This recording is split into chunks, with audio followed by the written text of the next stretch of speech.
আমরা কেউই নিরাপদ ভোগ করতেছি। ডনকে এই মূল এই হত্যার সঙ্গে তার সম্পর্ক। মামুন নীলা চৌধুরীকে বলো সালমান শাহর মৃত্যু নিয়ে বেশি বাড়াবাড়ি না করতে, তা না হলে আমরা যেভাবে সালমান শাহকে হত্যা করেছি সেভাবে শাহরানকে হত্যা করব। মানুষের গালাগালি আমাদের কাছে প্রাপ্য। তাকে ফ্যানের সঙ্গে দড়ি দিয়ে ঝুলিয়ে রাখা হয় এবং এই যে তাকে ঝুলিয়ে রাখা হয়েছিল। ফাঁসির হাত থেকে বাঁচতে তারেক রহমানকে ফোন করে কেঁদে কেঁদে কি বললেন সালমান শাহর খুনি ডন। দর্শক, দীর্ঘ ৩০টি বছর ধরে বুক ফুলিয়ে ঘুরে বেড়ানো এক দাপুটে খলনায়ক আজ জেলের ৪ দেয়ালের ভেতর ঠিক কতটা অসহায়, দিশেহারা এবং ভীত হতে পারে তার এক বিরল ও শ্বাসরুদ্ধকর দৃষ্টান্ত আজ পুরো দেশবাসীর সামনে উন্মোচিত হলো। ৯০ দশকের কোটি তরুণের স্বপ্নের নায়ক, অমর চিত্রনায়ক সালমান শাহকে চিরতরে না ফেরার দেশে পাঠানোর অন্যতম মূল কারিগর এবং চরম বিশ্বাসঘাতক আশরাফুল হক ওরফে ডন এখন আইনের শক্ত জালে চিরতরে বন্দী। গত ৯ই আগস্ট হজরত শাহজালাল আন্তর্জাতিক বিমানবন্দর দিয়ে দেশ ছেড়ে পালানোর সময় ধরা পড়ার পর রিমান্ডের কড়া শাসনে যখন সে বুঝতে পেরেছে যে এবার আর কোনোভাবেই পার পাওয়ার বিন্দুমাত্র সুযোগ নেই, তখন সে বাঁচার জন্য এক চরম নাটকীয় পথ বেছে নিয়েছে। চারদিকে যখন তার সর্বোচ্চ ও দৃষ্টান্তমূলক পরিণতির দাবিতে পুরো দেশ উত্তাল, ঠিক সেই মুহূর্তে নিজের জীবন ভিক্ষা চেয়ে সরাসরি বর্তমান মাননীয় সরকার প্রধান তারেক রহমানের কাছে এক গোপন দূরভাষ বা ফোন কলের মাধ্যমে ডুকরে কেঁদে উঠেছে এই বেঈমান গাদ্দার। ফাঁস হওয়া সেই চাঞ্চল্যকর কল রেকর্ডে ডন কেঁদে কেঁদে কী এমন আবেগঘন কথা বলেছে, সরকার প্রধানকে সে কিভাবে বোঝানোর চেষ্টা করেছে, জেলের অন্ধকার প্রকোষ্ঠ থেকে একজন পাষণ্ডের এই কান্নার পেছনের আসল উদ্দেশ্য কী? চলুন আজকের এই অত্যন্ত দীর্ঘ, শ্বাসরুদ্ধকর এবং রোমহর্ষক প্রতিবেদনে জেলের ভেতরের সেই গোপন ফোন আলাপের একেবারে ভেতরের খবর শুরু থেকে শেষ পর্যন্ত বিস্তারিত জেনে নিই। দর্শক, ২০২৬ সালের এই নতুন বাংলাদেশে অপরাধীরা যে আর কোনোভাবেই পার পাবে না, তা আজ একেবারে দিনের আলোর মতো পরিষ্কার। গত ৯ই আগস্ট যখন ডন ওমরা পালনের ভান করে সুকৌশলে দেশ ছাড়তে চেয়েছিল, তখন টানা ৬ ঘন্টার এক শ্বাসরুদ্ধকর অভিযানে তাকে ইমিগ্রেশন কাউন্টার থেকে পাকড়াও করা হয়। বিমানবন্দর থেকে গ্রেফতার হওয়ার পর থেকেই ডন চরম আতঙ্কে ভুগছিল। জেলের অন্ধকার প্রকোষ্ঠে বসে সে যখন বুঝতে পারে যে তার পুরনো দিনের প্রভাবশালী গডফাদাররা আর তাকে বাঁচাতে আসবে না, তখন সে একেবারে ভেঙে পড়ে। রিমান্ডের কড়া জিজ্ঞাসাবাদে যখন তার সামনে প্রমাণগুলো একে একে তুলে ধরা হয়, তখন তার সাধু সাজার মুখোশ খসে পড়ে। অত্যন্ত নির্ভরযোগ্য ও বিশ্বস্ত সূত্রের বরাতে জানা গেছে, প্রশাসনের বিশেষ অনুমতি বা কোনো এক গোপন মাধ্যমে সে বর্তমান মাননীয় প্রধানমন্ত্রী তারেক রহমানের সাথে যোগাযোগ করতে সক্ষম হয়।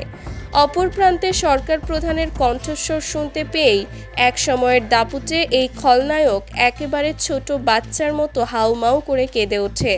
তার সেই কান্না ভেজা কণ্ঠস্বর এবং বাচ্চার আকুতি শুনলে যে কেউ অবাক হয়ে যাবে যে বাস্তবের এত বড় একজন পাষণ্ড আজ নিজের চামড়া বাঁচাতে কতটা অসহায় রূপ ধারণ করতে পারে। কথিত ওই ফোন আলাপে ডন অত্যন্ত কাঁপা কাঁপা, ভারাক্রান্ত ও করুণ কণ্ঠে বলতে শুরু করে, মাননীয় প্রধানমন্ত্রী, আমাকে আপনারা দয়া করে বাঁচান। আমি এই পৃথিবী থেকে এত তাড়াতাড়ি বিদায় নিতে চাই না। আমার চরম ভুল হয়ে গেছে। আমি সামান্য কিছু টাকার লোভে অন্ধ হয়ে গিয়েছিলাম। আমাকে আপনারা যে শাস্তি দেবেন আমি মাথা পেতে নেব, কিন্তু দয়া করে আমাকে চূড়ান্ত পরিণতির দিকে ঠেলে দেবেন না। আমি আমার কৃতকর্মের জন্য আজ বুক ভরা অনুতাপ নিয়ে আপনার কাছে জীবন ভিক্ষা চাইছি। ফোনালাপের এই পর্যায়ে ডন কান্নায় ভেঙে পড়ে আরও বলতে থাকে, মাননীয় প্রধানমন্ত্রী, সালমান আমার নিজের আপন ভাইয়ের মতো ছিল। আমরা এক প্লেটে খাবার খেয়েছি, একসাথে ঘুরেছি, একই ইন্ডাস্ট্রিতে কাজ করেছি, কিন্তু সেদিনের সেই কালরাতে পরিস্থিতি আমার হাতের সম্পূর্ণ বাইরে চলে গিয়েছিল।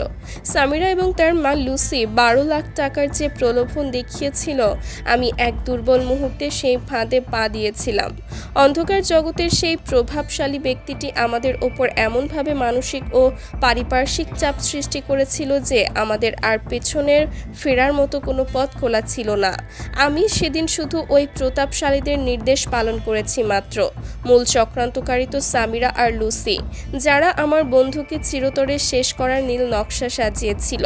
আমাকে আপনারা ক্ষমা করে দিন, আমাকে জেলের ভেতর সারা জীবন পচে মরার সুযোগ দিন, কিন্তু চিরতরে দুনিয়া থেকে সরিয়ে দেবেন না। ডন বারবার বোঝানোর চেষ্টা করে যে সে মূল পরিকল্পনাকারী ছিল না, সে ছিল কেবল একটি ব্যবহৃত ঘুঁটি। সে সরকার প্রধানের আবেগকে নাড়া দেওয়ার জন্য নিজের পরিবারের কথা, নিজের অসহায়ত্বের কথা তুলে ধরে বারবার আকুতি জানাতে থাকে। সে বোঝাতে চায় যে সে যদি বেঁচে থাকে তবে এই চক্রান্তের পেছনে থাকা আরও অনেক রাঘব বোয়ালদের নাম সে প্রকাশ করে দেবে, যারা এতদিন ধরাছোঁয়ার বাইরে ছিল। কিন্তু দর্শক, দীর্ঘ 30 বছর ধরে যে মা তার বুকের ধনকে হারিয়ে দিন রাত আদালতের বারান্দায় চোখের জল ফেলেছেন, যে মা রোদ বৃষ্টি উপেক্ষা করে রাজপথে দাঁড়িয়ে বুক চাপড়ে কেঁদেছেন, সেই নীলা চৌধুরীর 30 বছরের দীর্ঘশ্বাসের কাছে ডনের এই 10 মিনিটের কান্না যে একেবারেই মূল্যহীন তা প্রশাসন খুব ভালো করেই জানে। সূত্র জানায়, ডনের এই বুক ফাটা কান্না এবং বাঁচার আকুতির বিপরীতে অপর প্রান্তে থাকা সরকার প্রধান তারেক রহমান অত্যন্ত কঠোর, অবিচল ও দৃঢ় ছিলেন। তিনি ডনকে অত্যন্ত পরিষ্কার এবং কড়া ভাষায় জানিয়ে দিয়েছেন যে এই নতুন বাংলাদেশে কোনো গাদ্দার বা বিশ্বাসঘাতকের জন্য বিন্দুমাত্র সহানুভূতি নেই। যে ব্যক্তি নিজের পরম বন্ধুর সাথে এমন নিমক হারামি করতে পারে, সামান্য কিছু টাকার লোভে একটি সাজানো সংসার এবং পুরো দেশের কোটি কোটি মানুষের আবেগকে নিয়ে ছিনিমিনি খেলতে পারে, তার জন্য আইনের সর্বোচ্চ পরিণতিই অপেক্ষা করছে। সরকার প্রধান স্পষ্ট জানিয়ে দিয়েছেন, আপনার এই কান্না 30 বছর আগে করা উচিত ছিল।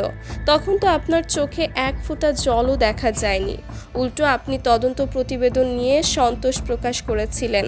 আজ আইনের শাসন নিজের গতিতেই চলবে এবং বাংলার মাটিতেই আপনাদের মতো বিশ্বাসঘাতকদের দৃষ্টান্তমূলক পরিণতি হবে। কোনো অদৃশ্য শক্তি বা মায়া কান্না এবার আর কাউকে বাঁচাতে পারবে না। আপনার জবানবন্দি অনুযায়ী বাকি পলাতকদেরও খুব দ্রুত আইনের আওতায় আনা হবে। জেলের ভেতর থেকে ফাঁস হওয়া ডনের এই কান্না ভেজা ফোনালাপ এবং বাঁচার আকুতি আজ পুরো দেশে এক বিশাল আলোড়ন সৃষ্টি করেছে। সাধারণ মানুষ এবং সালমান শাহের অগণিত ভক্তরা সামাজিক যোগাযোগ মাধ্যমে তীব্র ক্ষোভ প্রকাশ করে বলছেন যে ডন এতগুলো বছর ধরে সাধু সাজার ভান করে বুক ফুলিয়ে ঘুরে বেরিয়েছে, আজ জেলের ভেতর তার এই চোখের জল স্রেফ কুমিরের কান্না ছাড়া আর কিছুই নয়। সুপ্রিয় দর্শক, ডনের এই আবেগঘন ফোনালাপ এবং মাননীয় প্রধানমন্ত্রীর কাছে জীবন ভিক্ষা চাওয়ার বিষয়টিকে আপনি ব্যক্তিগতভাবে কিভাবে দেখছেন? আপনার কি মনে হয়, ডনের এই কান্না সত্যি অনুশোচনার, নাকি স্রেফ নিজের চামড়া বাঁচানোর এক নিদারুণ কৌশল? তাকে কি বিন্দুমাত্র ছাড় দেওয়া উচিত বলে আপনি মনে করেন?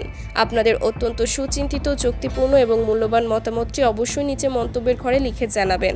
প্রতিবেদনটি ভালো লাগলে একটি লাইক দিন এবং বিনোদন জগতের এই শতাব্দীর সবচেয়ে বড় রহস্য উন্মোচনের খবরটি সবার কাছে পৌঁছে দিতে ভিডিওটি প্রচুর পরিমাণে শেয়ার করুন। দেশ নিউজ 24-এর পর্দায় জাতীয় খবর ও বিনোদন জগতের এমন নিখুঁত, নিরপেক্ষ ও বিজ্ঞাপন বান্ধব বিশ্লেষণ সবার আগে পেতে আমাদের এই সংবাদ মাধ্যমের সদস্যপদ গ্রহণ করে পাশে থাকা ঘন্টা চিহ্নটি বাঁচিয়ে রাখুন। সম্পূর্ণ সময় জুড়ে অত্যন্ত মনোযোগ দিয়ে আমাদের সাথে থাকার জন্য আপনাদের সবাইকে অসংখ্য ধন্যবাদ।